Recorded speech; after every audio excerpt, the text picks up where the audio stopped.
I think that the writings of the evangelists are confirmed by what we have in what is sometimes called the fifth gospel, namely the writings of the Apostle Paul.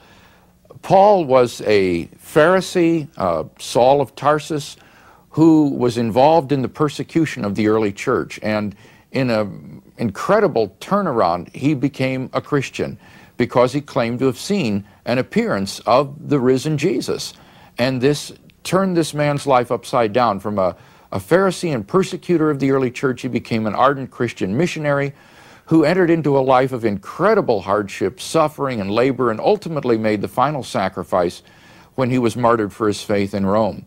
And Paul hands down to us certain crucial pieces of information, very early traditions about the resurrection of Jesus. In fact, some of the earliest material concerning the resurrection is delivered by Paul in the first letter that he wrote to the church in Corinth, in the 15th chapter of his letter to the Corinthians. He cites there a tradition which he says he himself received and then handed on to the Corinthian church. And the words here are the technical rabbinical terms for the transmission of Jewish tradition. And the saying that follows this introduction is then a very stylized and non-Pauline tradition in which Paul says Christ died for our sins in accordance with the Scriptures, he was buried, he was raised on the third day in accordance with the Scriptures, and he appeared to Cephas, then to the 12. And then after that, Paul goes on to continue piling up other eyewitnesses of the resurrection of Jesus, including an appearance to some 500 people, most of whom Paul says are still alive at the time of his writing, around AD 55, though he says some have died. Paul is saying, in effect, the witnesses are still alive. They're still there to be questioned, even though Paul knew that some had passed away in the meantime. So this information that Paul gives us about the resurrection appearances, I think, is very important because it refers to some of the same appearances that we have mentioned in the Gospels, particularly the appearance to the 12 disciples, which is also related in Luke and John, and provides an early, incontrovertible attestation to the historicity of those appearances so that these cannot be written off as later legends that the evangelists eventually committed to writing. I also think that Paul's information furnishes good grounds for belief in the empty tomb as well. Paul's letters are what might be called accidental letters, in the sense that he's not writing systematic theological treatises, nor is he writing a history or a life of Jesus. They're not gospels.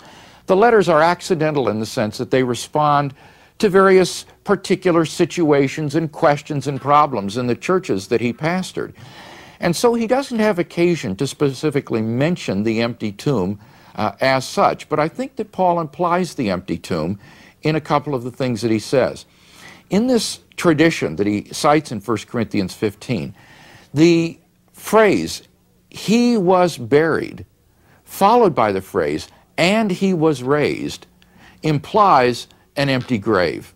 No first century Jew, and particularly Pharisee, could have thought otherwise. The idea that a man was buried and then raised by God from the dead, but that his corpse still lay in the tomb, would have been an impossible contradiction for a first century Jew. For a first century Jew, there was simply no difference in meaning between a resurrection and a physical grave emptying resurrection. So that in citing these chronological events, he was executed, he was crucified, he was buried, he was raised, he appeared, Paul in effect implies an empty tomb. This is confirmed, I think, when you compare the 4 lines of this tradition to the preaching in the book of Acts, the early apostolic sermons, and when you compare it to the narratives in the Gospels.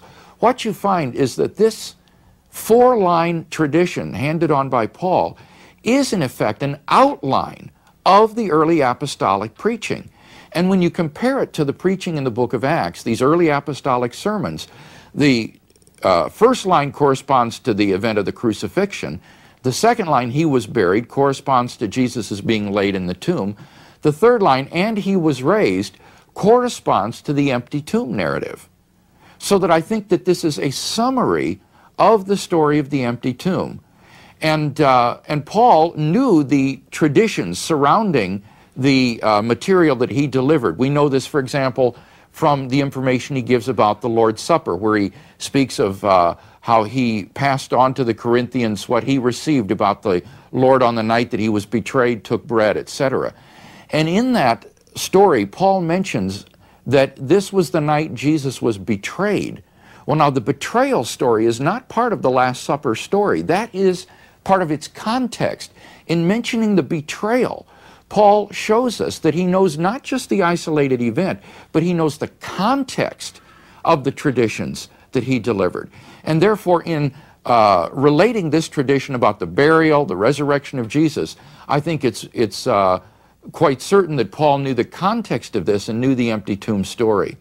Now, a second indication that Paul gives, I think, of the empty tomb is the dating of the empty tomb on the third day, or rather of the resurrection on the third day, when he says that Christ was raised on the third day in accordance with the Scriptures.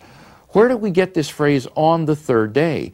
Well, I think the most likely explanation is that this is a time indicator for the discovery of the empty tomb by the women who came on early Sunday morning, which after Jewish reckoning was on the third day after the crucifixion, so that the resurrection naturally came to be dated on the third day, because this was the day that the empty tomb was discovered by the women followers of Jesus. So I think that implicit in the information delivered by Paul is the fact of the empty tomb, as well as his explicit mention of the resurrection appearances.